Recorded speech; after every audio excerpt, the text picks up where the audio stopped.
Hello student, कैसे हैं आप सब। एक बार पुनः शिव कोचिंग क्लासेस पर स्वागत है। उम्मीद करता हूं आप सब अच्छे होंगे, मस्त होंगे, बेहतर होंगे, आपकी पढ़ाई भी बेहतर चले। बच्चों, क्लास 12th मैथ एनसीईआरटी में प्रश्नावली आपका 6.1 चल रहा है, जिसमें हमने पहला लेक्चर करा दिया था। आज का दूसरा लेक्चर है बच्चों, मतलब प्रश्नावली 6.1 का सेकंड पार्ट है। चलिए शुरू करते हैं। प्रश्न क्रमांक हमारा 5 से स्टार्ट होगा। इसके पहले हमने जो भी बच्चों मैथ्स के वीडियोस प्रोवाइड किए वो प्लेलिस्ट में क्रम से मिल जाएगा। जैसे अध्याय जो 6 है, इसी का जो पहला पार्ट है, नहीं फर्स्ट जो लेक्चर है वो आपको प्लेलिस्ट में मिल जाएगा। आप पहला लेक्चर देखेंगे तो दूसरा लेक्चर समझ में आएगा, अन्यथा इस वीडियो को आप स्किप कर सकते हैं, आपको समझ में नहीं आएगा। बच्चों, ये पहले से मैं डिस्क्लेमर दे रहा हूँ, आपको ध्यान रखिएगा। ओके, चलिए शुरू करते हैं। एक झील में एक पत्थर डाला जाता है, मतलब आप तालाब में जाना और पत्थर डालना, तो चारों तरफ क्या होगा, तरंग उत्पन्न होगा और वृत्ताकार होगा। पहली बात। अब देखो, तरंगे वृत्तों में 5 सेंटीमीटर पर सेकेंड की दर से गति कर रही चल रही है। मतलब जैसे हम पत्थर डालते हैं तो तरंग बाहर की ओर जाता है। आप लोग कल्पना करना, तालाब में आप एक पत्थर डालना और जाकर देखना, वो तरंग बाहर की ओर जाएगा, मतलब उसकी त्रिज्या बढ़ती जाएगी। ठीक है, तो आपका प्रश्न क्रमांक कौन सा बच्चों, 5वां है। देखिएगा, प्रश्न क्रमांक 5वां है। ठीक, क्या क्या दिया है पहले ये चीज आप समझो। आगे देखो, वृत्ताकार तरंग की त्रिज्या, तो मैं मान के चलता हूं, माना वृत्ताकार तरंग की त्रिज्या r व क्षेत्रफल कैपिटल A है। मैंने कहा माना वृत्ताकार तरंग की त्रिज्या स्मॉल r और क्षेत्रफल कैपिटल R है। तब बोल के रखा है तरंगे वृत्तों में 5 सेंटीमीटर पर सेकेंड की दर से चल रही है। तब आपका जो त्रिज्या में परिवर्तन हो रहा है वो है 5 सेंटीमीटर पर सेकेंड। ठीक है, तो घिरा हुआ क्षेत्रफल किस दर से बढ़ेगा, मतलब क्षेत्रफल क्या होता है, वृत्ताकार तरंग का क्षेत्रफल को किससे दर्शाते हैं, कैपिटल ए से। वृत्त का क्षेत्रफल क्या होता है, पाई आर स्क्वायर। लेकिन बोला है ना परिवर्तन की दर निकालना है, मतलब dA अपान dt, समय के साथ इसका अवकलन कर दो तो d अपान dt हो जाएगा पाई आर स्क्वायर। अब आप ही बताओ भाई, एक्स स्क्वायर का 2x होता है, इसलिए आर स्क्वायर का 2r हो जाएगा। और किसके रिस्पेक्ट में कर रहे थे अवकलन, t के रिस्पेक्ट में, लेकिन यहां पर किसके रिस्पेक्ट में हो गया बच्चों, r के रिस्पेक्ट में, इसलिए dr अपान dt कर दो। अब वैल्यू पुट कर दो, आपका आंसर आ जाएगा। देखिएगा, वैल्यू 2 है तो 2, पाई है तो पाई। r का मान, r बराबर कितना है, r बराबर कितना है बच्चों, 8 सेंटीमीटर। r बराबर 8 सेंटीमीटर और dr अपान dt कितना है, 5।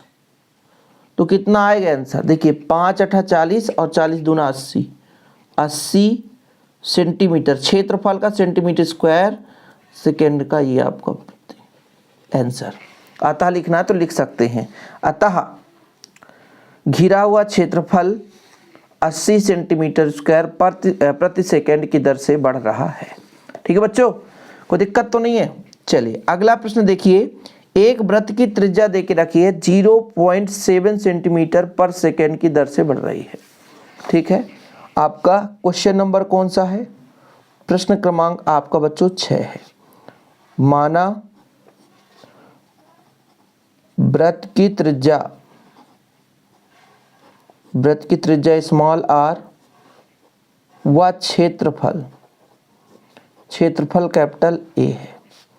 तब बोल के रखा है r बराबर, हमारे पास दे के रखा है भाई, r बराबर है 4.9 और dr अपान dt, मतलब त्रिज्या में परिवर्तन समय के साथ 0.7 है।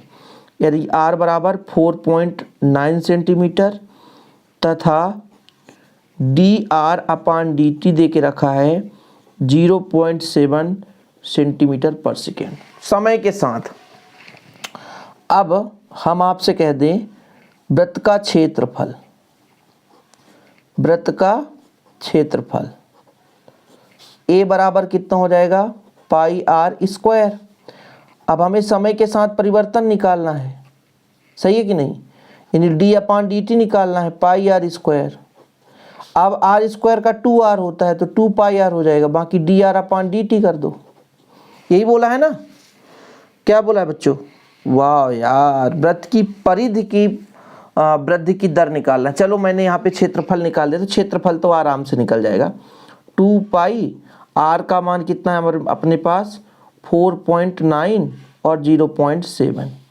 इसका आप गुणा कर दो तो 7 दूनी 14 है, 1.4 गुणे 4.9 पाई, तो ये क्षेत्रफल परिवर्तन आ जाएगा। परिधि भी निकाल देंगे, बहुत आसान है। देखो भाई, है ना, यहाँ पर 14 नहीं है, कितना हो जाएगा 126, 14 दाम 140, और फिर 14 पंचे 70, 14 दूनी 28, 14 त्रिक 42, 14 चौको 56, 56 10 66 और 66 2 68। आपका इतना पाई आ जाएगा। कोई बात नहीं, ये क्षेत्रफल में परिवर्तन है। तथा मान लीजिए पूछ दिया है परिमाप, तो क्षेत्रफल का परिमाप पूछा था और हमने क्षेत्रफल निकाल दिया था। परिमाप हो जाएगा 2 पाई आर। तब बच्चों dp अपॉन dt करेंगे, dp अपॉन dt, तो d upon dt 2 pi R, ठीक है। तो ये हो जाएगा 2 पाई कांस्टेंट है, D R upon D T मान रख दो, 2 पाई का 2 पाई 0.7, तो आंसर आ जाएगा आपका 1.4 पाई, ठीक है। और समय के साथ तो सेंटीमीटर पर सेकेंड। ये लो, कोई दिक्कत नहीं है, थोड़ा बहुत इधर उधर हो जाता है ना, हमको भी समझने में दिक्कत हो गया। क्षेत्रफल निकाल दिया हमने, जबकि पूछा था वृत्त की परिधि, दोनों चीज निकाल दिया। अब इससे अच्छा क्या चाहिए। अब देखो बच्चों, क्वेश्चन नंबर 7 पे चलते हैं। एक आयत की लंबाई घट रही है 5 सेंटीमीटर पर मिनट की दर से घट रही है। घट रही है मतलब माइनस, इतना ध्यान रखना। और चौड़ाई 4 सेंटीमीटर प्रति मिनट की दर से बढ़ रही है, ठीक है। तो भाई साहब, प्रश्नानुसार प्रश्न आपका कौन सा है? प्रश्न आपका 7 है। चूंकि आयत की लंबाई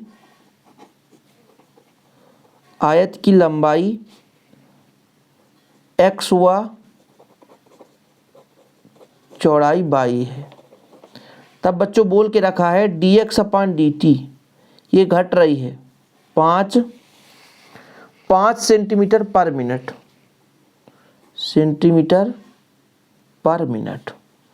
व dy अपॉन dt, चौड़ाई बढ़ रही है 4 सेंटीमीटर पर मिनट, 4 सेंटीमीटर पर मिनट। तो आयत का परिमाप, पहला नंबर निकालना है। आयत का परिमाप क्या होता बच्चों? फार्मूला 2 गुणे लंबाई धन चौड़ाई। अब समय के साथ परिवर्तन निकालोगे तो 2 गुणे हो जाएगा dx upon dt plus dy upon dt। बस वैल्यू पुट कर दो बच्चों, 2 है तो 2, समय के साथ परिवर्तन x में तो आपका -5 और +4, इसका आ गया -2। अब ये परिमाप है तो ये सेंटीमीटर पर मिनट ही आएगा, इसका आंसर सेंटीमीटर पर मिनट आ गया। दूसरा पूछा बच्चों यहाँ पर परिमाप क्षेत्रफल में परिवर्तन की दर निकालनी है। तो हमारे पास ये कंडीशन तो आ चुका है कि भाई परिमाप में कितना परिवर्तन हो रहा है। अब आयत का क्षेत्रफल यानी बी नंबर हो जाएगा। आयत का क्षेत्रफल क्या होता है? लंबाई गुणे चौड़ाई। और जैसे इसका क्षेत्रफल हम अवकलन करेंगे तो पहला फलन दूसरे का अवकलन, दूसरा फलन पहले का अवकलन। वैल्यू पुट कर दो भाई। x का मान कितना हमारे पास? x का मान कितना है 8 और dy अपॉन dt मतलब 4 प्लस y का मान कितना है 6 और इसका -5। तो 8 चौको 32 और 6 पंचे 30 बराबर आ गया आपका 2 सेंटीमीटर स्क्वायर प्रति मिनट। ठीक है, तो ये क्षेत्रफल में परिवर्तन आ चुका और पहले स्टेप में आयत के परिमाप में परिवर्तन निकल कर आया था। इसके बाद अगला प्रश्न देखिए बच्चों, प्रश्न क्रमांक आपका 8 है। एक गुब्बारा जो सदैव गोलाकार है, गोले का आयतन कितना होता है? 4/3 पाई आर क्यूब, जरूरत पड़ेगा।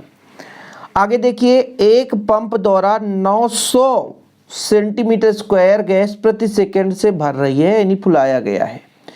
मतलब आयतन में परिवर्तन दे के रखा है ना, सेंटीमीटर क्यूब है, यहाँ भी क्यूब आ जाए तो आयतन परिवर्तन प्रति सेकंड बोल के रखा है समय के साथ। गुब्बारे की त्रिज्या के परिवर्तन की दर ज्ञात कीजिए, मतलब dr/dt, समय के साथ त्रिज्या क्या होगा? r होगा, ठीक है, जब त्रिज्या 15 सेंटीमीटर हो। चलिए प्रश्न क्रमांक आपका बच्चों 8 है। क्वेश्चन नंबर आपका प्रश्न क्रमांक 8 है, ठीक है। माना गोलेकार गुब्बारे की त्रिज्या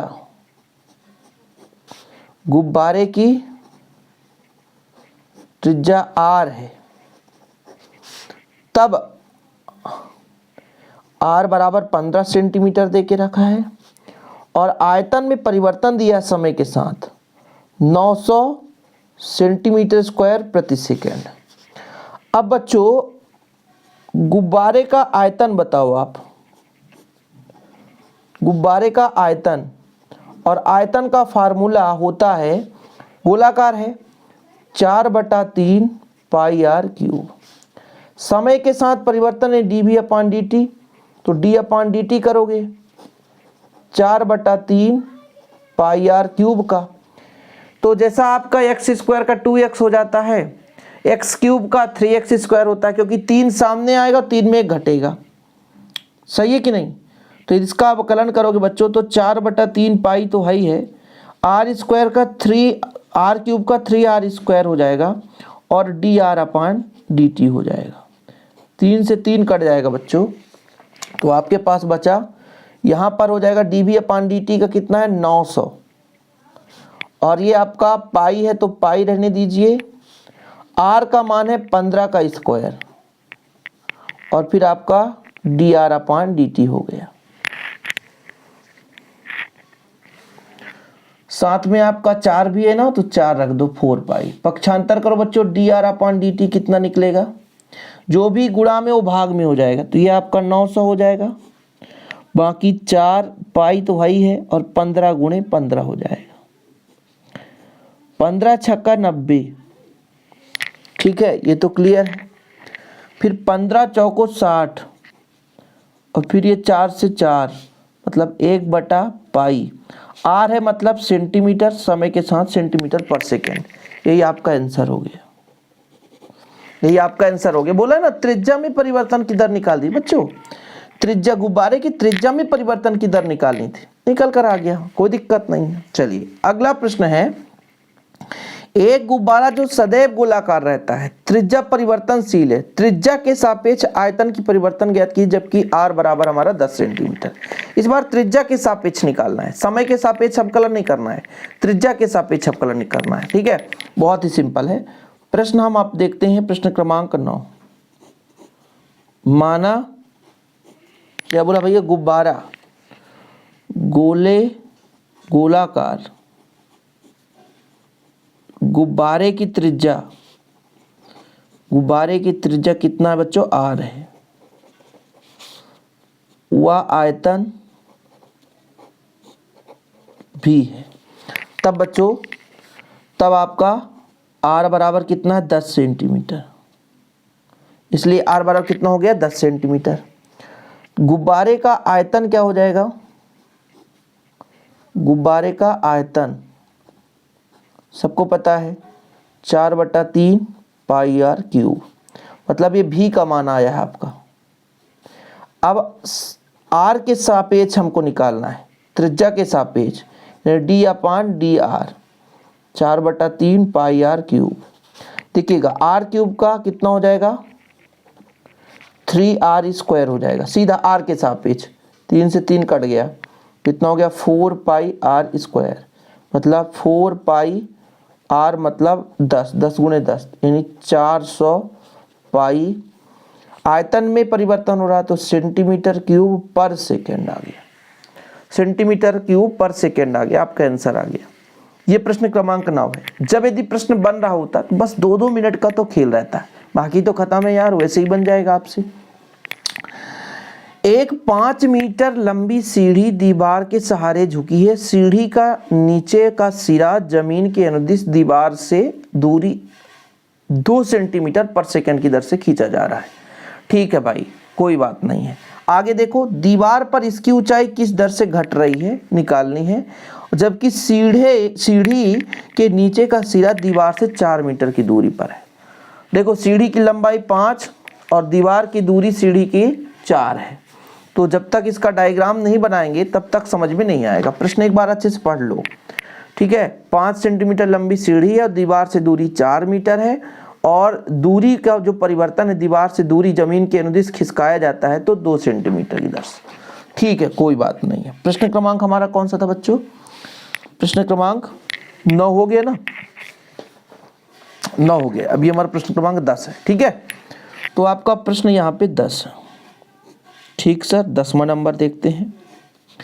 सबसे पहले बोला है भाई कि एक दीवार है जिसकी ऊंचाई x है और इसके कुछ दूरी y दूरी से ये 5 सेंटीमीटर दिया कि मीटर में, 5 मीटर ये हो गया, मतलब ABC। तो यहाँ पर हमने माना AB बराबर x व BC बराबर आपका y बराबर 4 मीटर। 4 मीटर बोला भाई, 4 मीटर की दूरी पर है, क्योंकि यहाँ से यहाँ तक ये 4 मीटर है। ठीक, अब त्रिभुज ABC में पाइथागोरस प्रमेय लगा दो। त्रिभुज ABC में पाइथागोरस प्रमेय से बोले सर पाइथागोरस प्रमेय क्या है? कर्ण का वर्ग, मतलब AC का वर्ग बराबर AB का वर्ग धन BC का वर्ग, मतलब आपका 5 का वर्ग बराबर यहाँ पर आपका हो जाएगा एक x square plus y square, 5 25 x square रहने दो, 4 का स्क्वायर रख दो, 4 चौको 16, तो ये हुआ 16 x स्क्वायर, 9 बराबर x स्क्वायर, मतलब x का बराबर आपका 3 आ गया, यानी x बराबर आपका आ चुका है 3। ठीक है, वह y बराबर आपके पास 4 मीटर है ही है।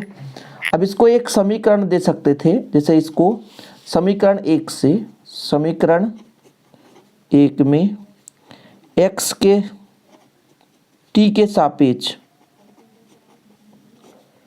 अवकलन करने पर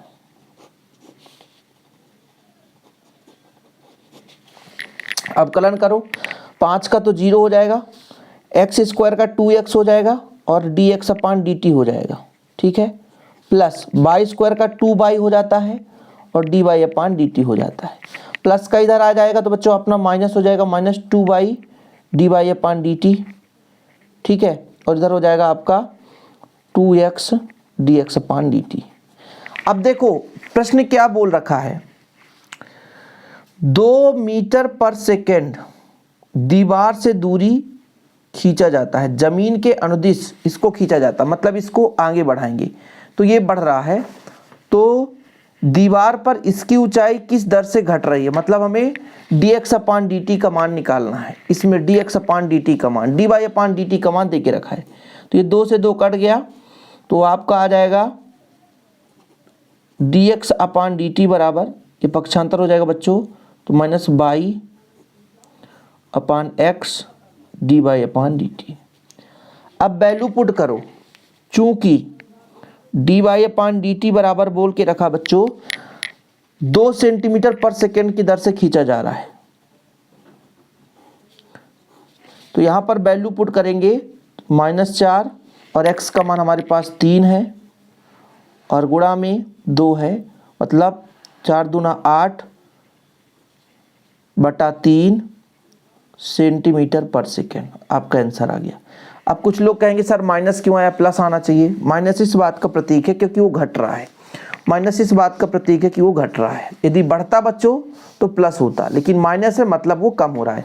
भाई सीढ़ी को इधर खींचेंगे तो ऊपर से घटेगा कि नहीं, दूरी इधर बढ़ेगा ऊपर से घटेगा, इस बात के लिए प्रतीक है माइनस। अगला प्रश्न है बच्चों, एक कण वक्र 6y = x³ + 2 के अनुगत गति कर रहा है। वक्र पर उन बिंदुओं को ज्ञात कीजिए जबकि x निर्देशांक की तुलना में y निर्देशांक 8 गुनी तीव्रता से बदल रहा है। मतलब x के तुलना में y का 8 गुना तीव्रता ज़्यादा है।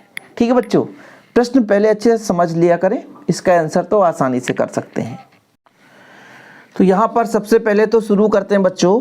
प्रश्न क्रमांक आपका कौन सा है? 11 नंबर है। ठीक है, समीकरण दे के रखा है 6y = x³ + 3। अब +3 एक +2 क्योंकि ये जरूरत पड़ेगा, ध्यान रखिएगा, ये जरूरत पड़ेगा भाई ये समीकरण।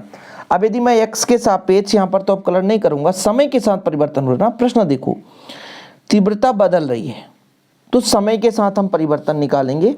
तो यदि हम कहेंगे कि भाई d/dt कर दो 6y का, ठीक है, और बच्चों d/dt कर दो x³ + 2 का, तो यहाँ पर 6dy/dt आ जाएगा।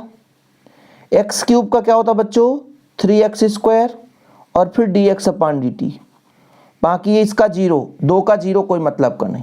3 दूना 6, 3 दूना 6, तो आ जाएगा 2dy/dt = x² dx/dt। इसको एक समीकरण दे दो। अब बोल के रखा है प्रश्नानुसार x निर्देशांक की तुलना में y निर्देशांक 8 गुना बदल रही है। चूंकि समझिएगा, बोल के रखा है ना x की तुलना में, चूंकि यानी प्रश्नानुसार कि जो dy/dt है वो 8 गुना है x के सापेक्ष परिवर्तन में। x से 8 गुना है, इसलिए तो x में 8 का गुणा करेंगे तो बराबर आएगा। तब समीकरण 1 से भाई dy/dt का मान रख दें तो 2 गुना हो जाएगा। कितना था अपना dy/dt का मान? 8 dx/dt बराबर इधर आपका x² dx/dt। देखो dx/dt से कट जाएगा तो 8 दूनी 16, मतलब x² बराबर 16, तो x बराबर आपका √16 मतलब ±4। अब केस 1 हो जाएगा आपका, केस 1 फर्स्ट कंडीशन या कंडीशन फर्स्ट, जब x बराबर आपका +4 हो तो 6y = 4³ + 2। ठीक है,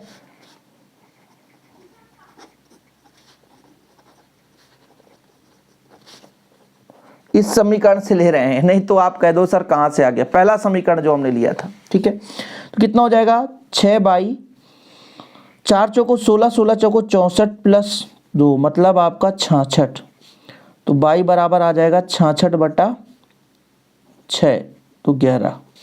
तब निर्देशांक आपका निकल कर आया, निर्देशांक जब हमने 4 रखा तो बिंदु आ गया 11। कंडीशन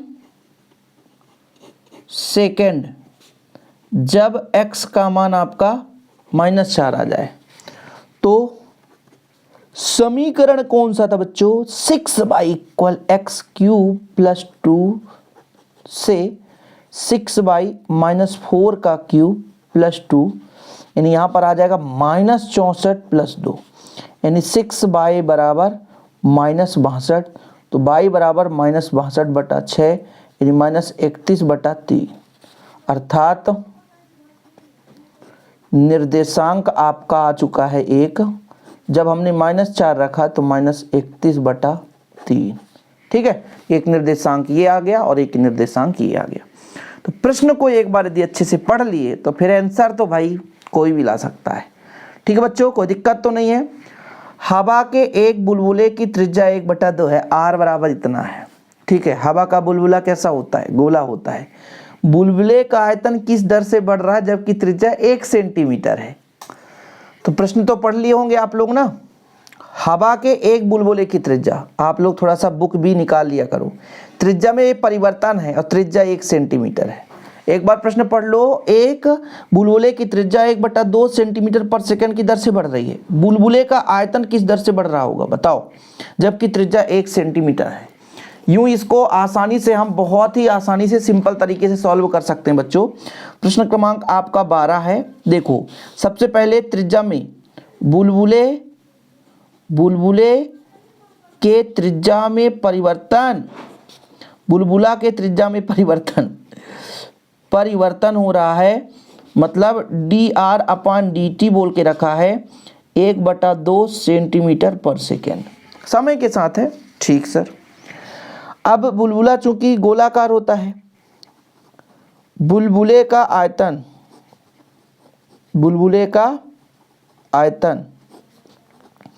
4/3 पाई r क्यूब, गोले का आयतन 4/3 है, वह r बराबर भी दे के रखा है 1 सेंटीमीटर, r बराबर 1 सेंटीमीटर। तो भाई समय के साथ परिवर्तन मतलब dv/dt, तो d/dt हो जाएगा 4/3 पाई r क्यूब।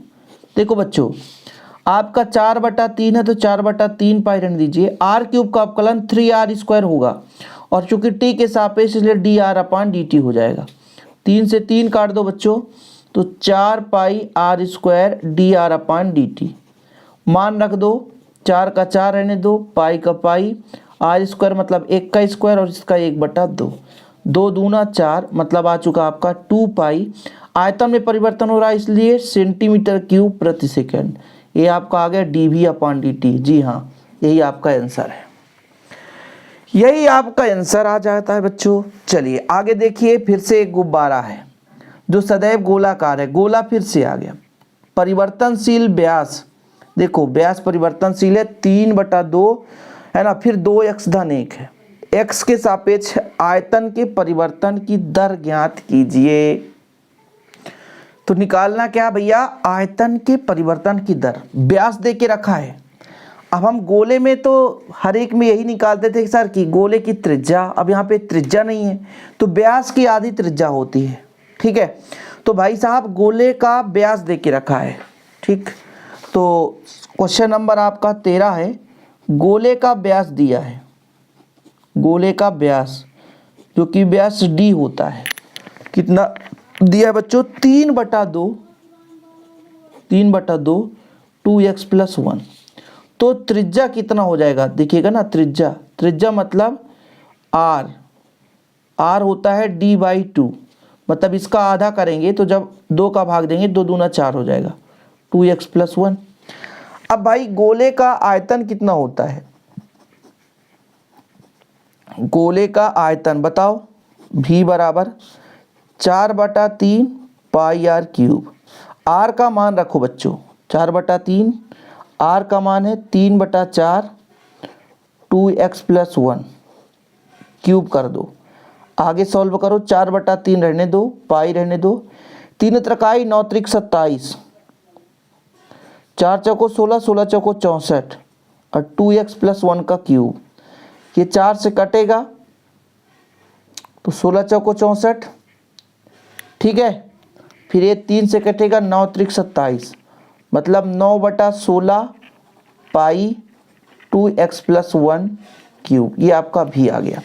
x के सापेक्ष परिवर्तन निकालना बच्चों, मतलब dv/dx यानी d/dx हो जाएगा कि 9/16 पाई 2x + 1 का क्यूब। जो कांस्टेंट है उसे बाहर ले लो, d/dx हो जाएगा 2x + 1 का क्यूब। बच्चों आप सबको पता है, थोड़ा ध्यान दीजिएगा, x क्यूब का होता है 2x क्यूब का 3x² होता है कि नहीं। यदि इसको t मानते, t क्यूब का 3t² हो जाता, फिर t का अलग से अवकलन होता, तो 2x + 1 का होता तो 2x का x का 0 हो जाता प्लस 1 का आपका 0। 2 से काटेंगे, 2 अट्ठे 16 और 9 त्रिक 27, 27/8 और आपका आ गया 2x + 1 का होल स्क्वायर सेंटीमीटर क्यूब प्रति सेकंड। जी हाँ, आंसर आ गया। मिला लो आंसर, मिला लो भैया, भटकना नहीं, मिला लो आंसर, आपके आंसर आ चुके हैं। ठीक है, कोई दिक्कत तो नहीं है। कुछ प्रश्नों को मैं यदि आपको होमवर्क में दे दूं तो कर लोगे बच्चों, प्लीज कर लिया करना फटाफट, दिक्कत ना रहे आपको। चलिए आज प्रश्नावली समाप्त करके ही छोड़ेंगे। एक पाइप से रेत 12 सेंटीमीटर क्यूब पर सेकंड की दर से गिर रही है। ठीक है, गिरती रेत जमीन पर एक ऐसा शंकु बनाती है जिसकी ऊंचाई सदैव आधार की त्रिज्या का छठा भाग है। वाह यार, ऊंचाई आधार की त्रिज्या का छठा भाग है। रेत से बने शंकु की ऊंचाई किस दर से बढ़ रही है, मतलब शंकु की ऊंचाई निकालना है, dh/dt निकालना है, जबकि ऊंचाई 4 सेंटीमीटर, 4 सेंटीमीटर है भी। सबसे पहले तो यहाँ पर देखो भाई साहब क्या दे के रखा है, आयतन में परिवर्तन दे के रखा है। शंकु का आयतन निकालो भाई, इतना रेत दर से गिर रही है, 12 सेंटीमीटर क्यूब पर सेकेंड की दर से गिर रही है। यहाँ तक क्लियर है बच्चों। प्रश्न आप लोगों को समझना कि दे के क्या क्या रखा है, शंकु की ऊंचाई दे के रखा है और रेत में जो परिवर्तन है वो दे के रखा है। तो प्रश्न क्रमांक हमारा बच्चों 14 नंबर में चलते हैं। माना हम शंकु की बात करते हैं, शंकु की ऊंचाई कितना बच्चों, h सेंटीमीटर, वाह ठीक है, त्रिज्या x सेंटीमीटर, वह त्रिज्या x सेंटीमीटर है। अब ये बोल के रखा है जो ऊंचाई है ना बच्चों, वो जो त्रिज्या है, त्रिज्या चाहे हम इसको r मान लेते, r तो ठीक रहता, r का छठा भाग है, मतलब r का मान जो है 6h के बराबर हो जाएगा। ठीक है, यहाँ तक क्लियर है। अब चूंकि ये मैं मान के चलता हूँ ये पाइप से रेत आ रहा है, ठीक है, ये रेत आ रहा है और क्या बनाता है बच्चों, शंकु बनाता है। शंकु कुछ इस प्रकार से रेत का ढेरा, ये आपका h है, ये r है, ये शंकु बनाता है। ठीक है, तो भाई जब ये रेत यहाँ पर आएगा तो ये शंकु का आयतन लग जाएगा। तो शंकु का आयतन क्या होता है बताओ, शंकु का आयतन 1/3 पाई r स्क्वायर h। तो 1/3 r का मान है 6h बच्चों, तो आपका हो जाएगा 36/3 h का स्क्वायर और 1h ओवर। तो कट रहा है क्या, 3 1 कम 3, 3 दूना 6 पाई h क्यूब। यहाँ तक क्लियर है, ये आपका आ गया v। अब चूंकि प्रश्न में दे के रखा है कि भाई साहब प्रश्न में बोल रखा है कि सेंटीमीटर क्यूब प्रति सेकंड की दर से गिर रहा है समय के साथ, तो हम समय के साथ इसका अवकलन कर दें, d/dt 12 पाई h क्यूब। अब हर एक प्रश्न की तरह 12 पाई तो 12 पाई, h क्यूब का 3h स्क्वायर और dh/dt। अब बच्चों सबसे पहले तो dv/dt दे के रखा है, वो कितना मान दे के रखा है, 12 सेंटीमीटर क्यूब प्रति सेकेंड। यहाँ पर आपका हो गया 12 3 36 है, पाई है h स्क्वायर dh/dt। ठीक, पक्षांतर कर दो तो 12/36 पाई h स्क्वायर d बराबर dh/dt, बराबर में यही तो है। तो 12 3 36, तो 1/3 पाई, h का मान कितना है, ऊंचाई जबकि दे के रखा है प्रश्न में, आप देख लेना, ऊंचाई जबकि 4 सेंटीमीटर, तो 4 का स्क्वायर dh/dt। तो भाई आपका आ गया dh/dt बराबर हो गया ऊंचाई में परिवर्तन, 4 चौको 16, 16 3 48, मतलब 1/48 पाई सेंटीमीटर पर सेकेंड हो जाएगा। यही आपका आंसर है। ऊंचाई में परिवर्तन निकालना था बच्चों, तो प्राप्त हो चुका है ऊंचाई में परिवर्तन। अब जैसा हमने एग्जाम्पल्स कराया था, सिमिलर प्रश्न है बच्चों, बहुत ही सिमिलर है। आपके पास दे के रखा है कि एक वस्तु x इकाइयों के उत्पादन संबंध कुल लागत है cx रुपए में दे के रखा है। देखिए भाई हमारे पास जो भी प्रश्न है, हो सकता है सेम हो तो फिर हम नहीं करें। उदाहरण आप देखो, थोड़ा सा यहाँ पर cx 0.005 है बच्चों, यहाँ पर 0.007 है, थोड़ा सा चेंजेस है। मतलब cx बराबर दे के रखा है 15 नंबर में, cx दे के रखा है 0.007 x क्यूब है, प्लस का बच्चों, प्लस का दिए नहीं, माइनस में है, तो यहाँ पर माइनस लगाना है बच्चों, क्योंकि माइनस दे के रखा है, और फिर 15x, फिर 400, ठीक है, 4000 है। ठीक, बोला क्या बच्चों, सीमांत लागत ज्ञात कीजिए। सीमांत लागत सेम प्रश्न था, देखो यहाँ पे सीमांत लागत निकालना था। मार्जिनल कॉस्ट निकालना था, जो कि मार्जिनल कॉस्ट क्या होगा बच्चों, मार्जिनल कॉस्ट जो निकलेगा वो dx अपान dt के बराबर होगा। मतलब इसका अवकलन करेंगे तो अवकलन करेंगे 0.007, इसका x के सापेक्ष अवकलन हो जाएगा 3x², फिर माइनस का 0.003 रहेगा और x स्क्वायर का 2x होता है बच्चों, फिर आपका x का अवकलन 1 हो जाता है और 15 हो जाएगा, बाकी इसका 0 हो जाएगा, खत्म कहानी। ये आपका बच्चों हो जाता है DC कर, तो यहाँ पर DC अपान dt। फिर बोला क्या है, सीमांत लागत ज्ञात की जबकि 17 इकाइयों का उत्पादन किया जा रहा हो, मतलब x का मान कितना हो जाए, x का मान 17 हो जाए, 17 हो जाए तो DC अपान dt कितना हो जाएगा, तो आपका हो जाएगा 0.007 इंटू 3 इंटू मतलब 17 का स्क्वायर, वाह यार, 0.003 इंटू 2 इंटू 17, फिर प्लस का बच्चों 15 है, गुणा करो भाई, लंबा चौड़ा आएगा 7 त्रिक 21, 0.021 हो जाएगा, माइनस का 3 दूना 6, 17 दूनी 34 या 3 दूना 6, 17 पन्ना 50, 17 छक्का 102, तो 0.102, ठीक है, फिर प्लस का आपका 15 और यहाँ पर 17 17 हम यहाँ पर भैया 289, ये आपको करना पड़ेगा। तो जब इसका गुणा करेंगे 21 का तो लगभग आएगा 6000, ये 69 आता है, 0.3 अंक के पहले लगा दो आप, 1 2 3, ठीक है, बाकी तो इसको आप ऐसे ही रहने दो, 102 प्लस 15, 15 6 21 हो जाएगा। अरे भाई बड़ा लंबा चौड़ा आ रहा है यार, 9 में 2 घटा 7, हासिल आ गया 1, हासिल कहाँ आएगा, तो 6 में 0 तो 6, आपका 9, ये आ गया, ये आंसर आ गया मार्जिनल कॉस्ट निकल कर आ गया बच्चों। इसी प्रकार आपका 16 नंबर का है, 16 नंबर का बिल्कुल आसानी से निकाल सकते हो आप लोग, ठीक है। 16 नंबर में दे के रखा है RX दे के रखा है, 16 नंबर का देखिएगा, RX दे के रखा है आपके पास 13x² प्लस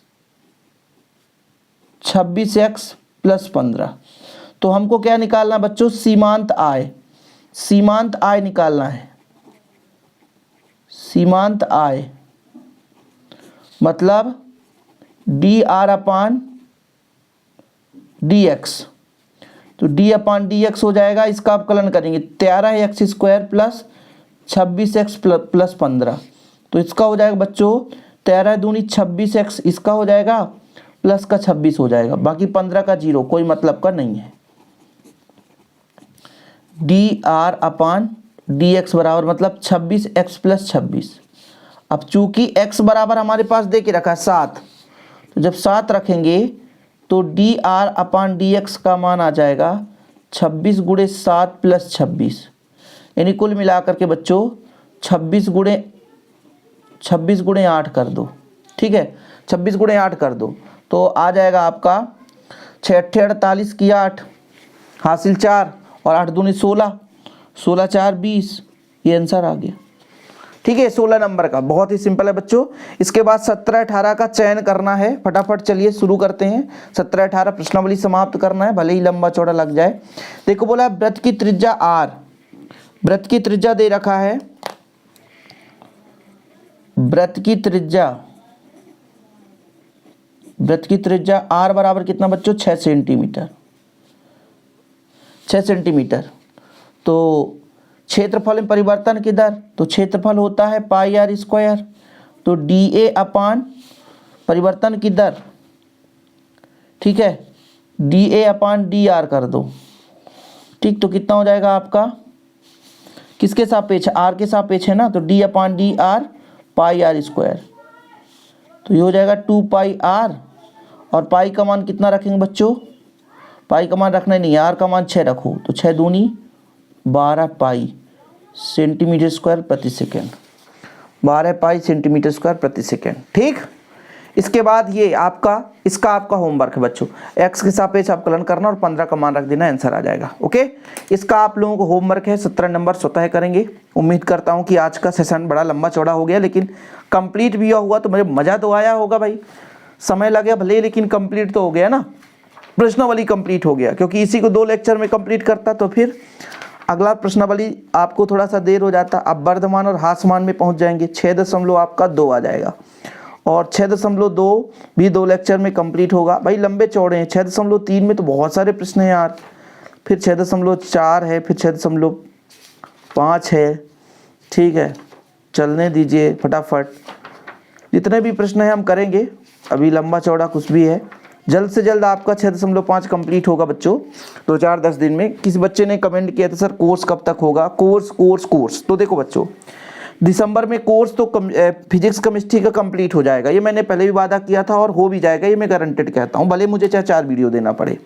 लेकिन ये मैथ का वीडियो थोड़ा सा लेट हो जाएगा, इसलिए पेपर के पहले तक मैं कहता हूँ, यानी जनवरी लास्ट में कंप्लीट हो जाए, क्योंकि हमारा फिर फिजिक्स केमिस्ट्री कंप्लीट हो जाएगा, बचेगा मैथ, तो थोड़ी तेज़ी से करेंगे। अब बीच बीच में थोड़ा बहुत काम भी आ जाता है, आप लोगों को सपोर्ट भी कम रहता है।